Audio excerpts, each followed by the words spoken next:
So I'm Simon Fishburn for Drum Talk TV, and we have Chad Szeliga here, and this is the Bonzo Bash, the birthday bash, celebrating the 65th birthday. Will be tomorrow, actually. The 31st of May would have been his 65th birthday. So we're all here to celebrate that, and Chad has graciously given his time to come and talk to us. So how you doing, buddy? I'm doing good, and thank you for having me. Cool. So how did you get involved in this amazing event?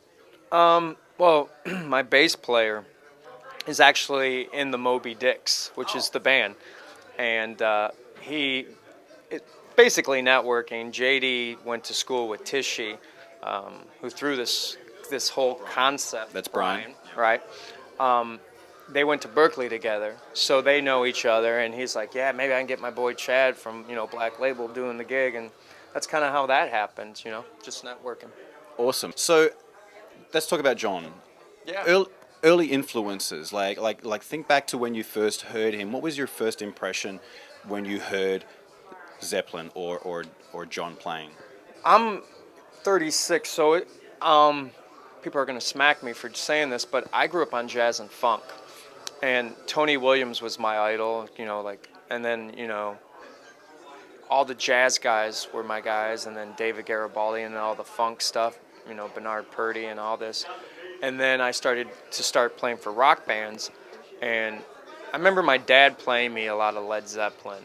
And I kind of gravitated towards John Bonham in the way of not just fills or this or that, but his groove. And it had the same kind of marriage for jazz to the rock, where he swung the groove, but he wasn't playing it so stiff. He made it feel so natural. And I heard Fool in the Rain, and I was like, who is this drummer? And I need to find out who this guy plays for. Of course, it was, Led Zeppelin, and I really started to understand his playing in my later 20s, believe it or not.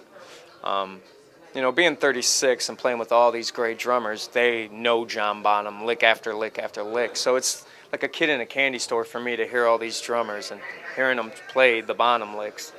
But Fool in the Rain was the one that really I gravitated towards and really cherished and harnessed that style, because of the Bernard Purdy kind of shuffle that he created. I mean, Jeff Porcaro, which is another great, took Rosanna and used the Fool in the Rain groove and, Bo Diddley. So, obviously, if Porcaro takes it from Bonham, you got to listen to Bonham. That's right, cool. So it was basically Fool in the Rain and then, Immigrant Song and more of those kind of songs. I'm starting now at 36 to get more in the obscure stuff to appreciate it a little bit more.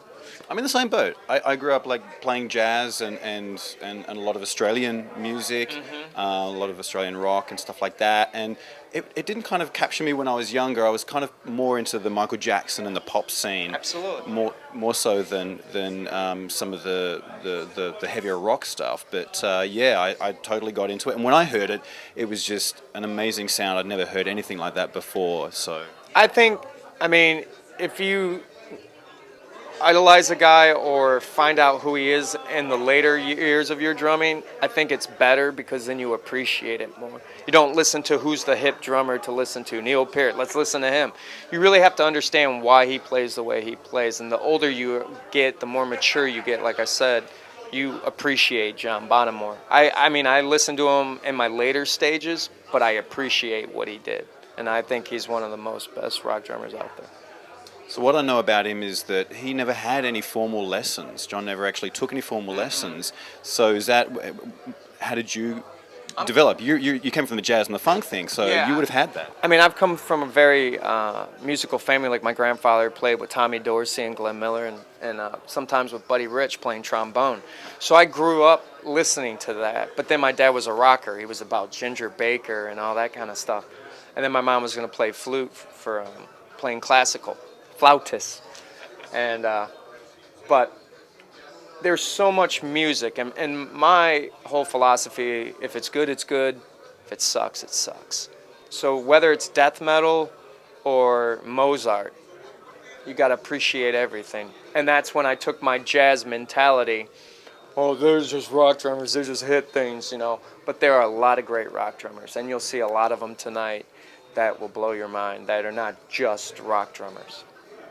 Absolutely, and that's the beautiful thing about this, is that there's a common thread, but everyone's got so many different influences. It's crazy, and that's just the great thing about getting together with all these different drummers. And are you from around here? You're on the East Coast?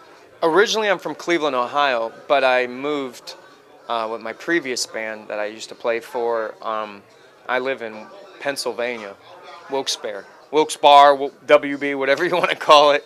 But Wilkes-Barre, I've been living there for about 7, almost 8 years now. Awesome. And also, like, how can we follow you? I know on the screen below you'll see in a minute, like, How to pronounce my last name? No. Just follow the ball. SCEL. Like any social media or your website. Tell us. Yeah, I mean, I'm almost finished with. It's taken me a while to do it with Drum Channel and the guys at DW, Don Lombardi. I'm about almost done doing my first DVD, so I'm very blessed and excited to be putting that out. That was one of my main goals, is to get that out, show people what I can do, and educate them and motivate them. And just doing the Black Label stuff, you know, it's a different cup of tea for my drumming, but again, they're so great at what they do. There's so many good musicians in that band. It kind of elevates me to push and be better at rock, you know. And Zakk Wylde's a huge Zeppelin fanatic, as everyone else in that band is, so you better like Zeppelin if you want that gig.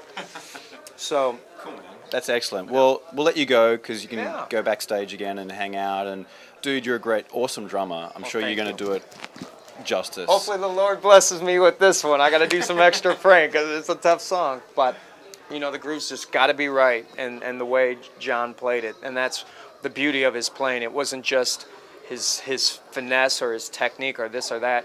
It was his passion. And that's what I look in a drummer, is passion, that they love to do what they do. Chad, thank you so much for joining us. Have a great gig and look forward to seeing you again. Anytime. Come back and do an interview with us. Check this website out because there's a lot of good information. Follow the bouncing ball. The bouncing ball. All right, later, dude. All right.